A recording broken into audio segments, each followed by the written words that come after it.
మహారాష్ట్రకు వెళ్ళిపోతున్నాయి, మన డబ్బులు మనం మిగుల్చుకున్నట్టు అవుతుంది, దాన్ని ఇంకేదైనా సంక్షేమ కార్యక్రమాలకు ఇవ్వడం బెటర్ కదా అని పార్టీ నాయకులు సూచించారు. పార్టీ నాయకులకి అధికారులు సూచించారు. అధికారులు ఆ విషయం చంద్రబాబుకి చెప్తే చంద్రబాబు సీరియస్ అయ్యారు. మీరు బుద్ధుడిని మాట్లాడుతున్నారా అని చెప్పి మందలించారు అని.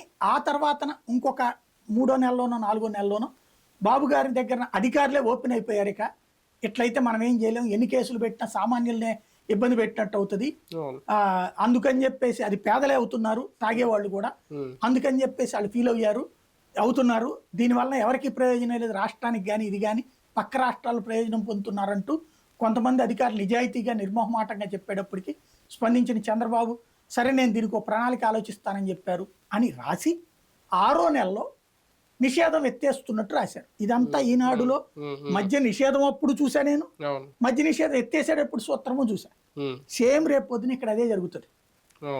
ఏది ఇటు వస్తే అందుకని ఇటు పక్కకు ఓట్లు పడ్డయ్యా, లేదు ఇంతకంటే ఎక్కువ పథకాలు వస్తాయి, మన ఇంట్లో 2-3 ఉన్నారు లేడీసు కాబట్టి ఎక్కువ వస్తాయి, లేదా ఇంత